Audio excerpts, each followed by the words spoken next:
child's nature to want to look after their parent and vice versa. Well, I have to say, with the illness that I'm dealing with at the moment, I see my mum through guilt, because I know if I don't see her, I'm being a bad child. But if I could live with the guilt, I would never go and see her again. You see, you're calling that guilt, and I think you're being hard on yourself. It's love.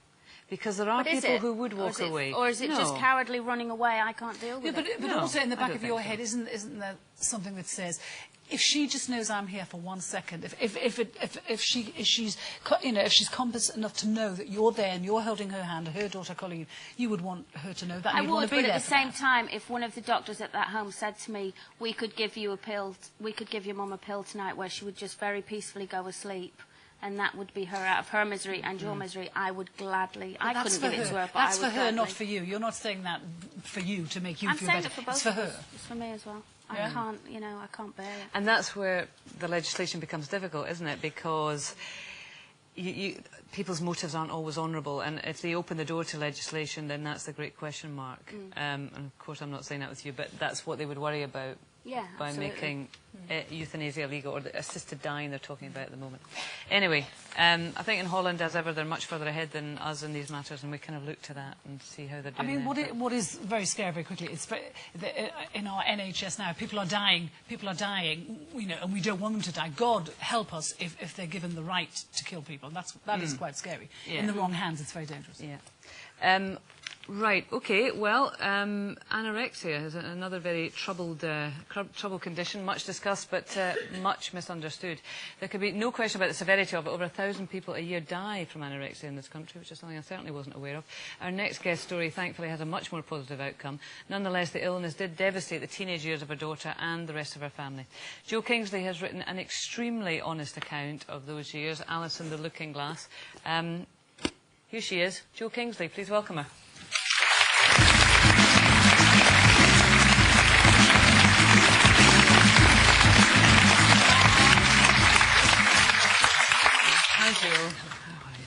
Now, Alice is your youngest daughter. You've got 3 girls. I do. I've got 3. I've got a 25-year-old, 24-year-old, and Alice, 19. And, a happy family, 3 happy girls. At what point did you think Alice isn't quite the happy kid she was? My 2 oldest went off to university, and Alice was left behind at 14, and she just began to become a bit funny. She was very withdrawn, very quiet, and I thought maybe she's just being a sulky 14-year-old, difficult. And it took me about 9 months, really, before we realised just what a big problem we had. And so what was that process of realisation then? I mean, when did it become more than sulky teenager, which every mother probably faces, or most? Well, it was a couple of trips to the doctor. It was eventually, sadly, the weight loss. I mean, there were so many other signs, but they were sort of ignored. And it wasn't really until Alice was painfully, painfully thin that we finally got specialist help. Jo, reading your book, it strikes me that all the way through the book, you appear to be blaming yourself for what happened to Alice. Do you blame yourself? I had to go through quite a long period of blaming myself. Why?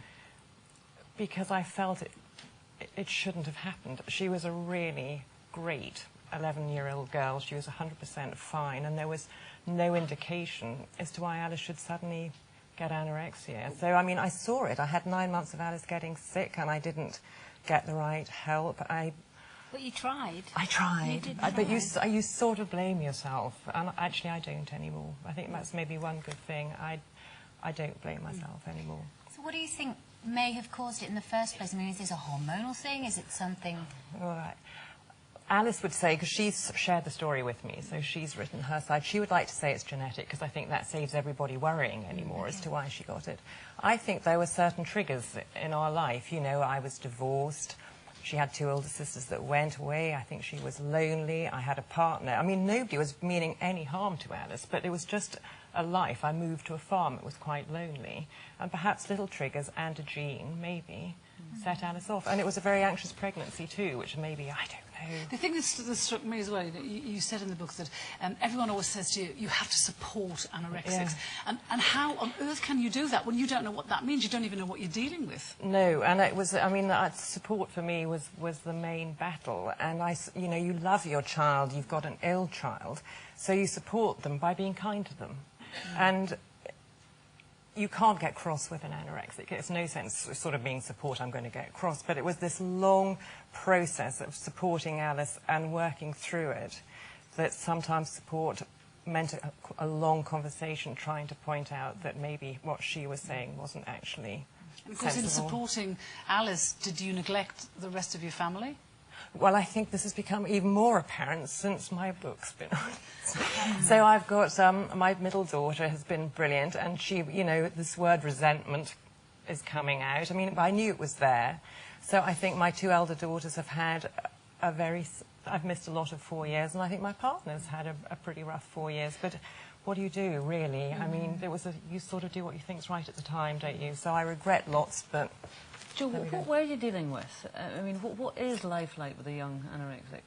Well, to begin with, you've got this huge, long sort of going downhill that you don't know what the problem is. So that's frightening. I mean, you are really frightened. And then you end up, really, or I did, thinking that Alice actually was going to die. And then you do get professional help. I mean, really sort of adolescent eating disorder specialist help. And they take her into hospital, and they give her fantastic, fantastic care. So then she comes out 6 months later, and you're still left with a child who has to weigh every portion on her plate. She would exercise madly given the chance, and it would take her a long time to eat her food, and she would be sick after she ate her food. So realistically, you've got a long time still at home with your daughter, helping her manage her new regime. What about her behaviours sort of outside the food obsession? I mean, how was she as a child within the family?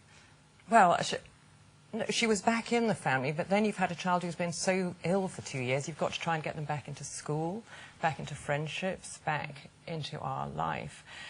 So it's a slog, but it's not a slog, it's worth it. But, you know, you can't just say, Alice is out of hospital, she's better, and now we carry on. I mean, really, as a parent, the work begins once your child is discharged from hospital, really. She's now very much, well, moving on, isn't Moving she? on, bless Yeah, her. yeah. Very much a happier argument. Just to say again the book, which we all read and enjoyed, and as you said, we maybe didn't, that Alice has written her own account, so we've got your account of the experience and Alice's account of the experience, and you in no way profess to be offering advice, but it is an extremely valuable insight from both mother and daughter's perspective. And, you know, for anyone who's involved in it, and indeed if this subject does affect you or a member of your family, we're going to give you the Eating Orders Association helpline, which is 0845 634 1414, but this also would give you a great insight, I'm sure. Jo, thank you very much, and very best of luck to you and the family. Thank Jo you. Kingsley.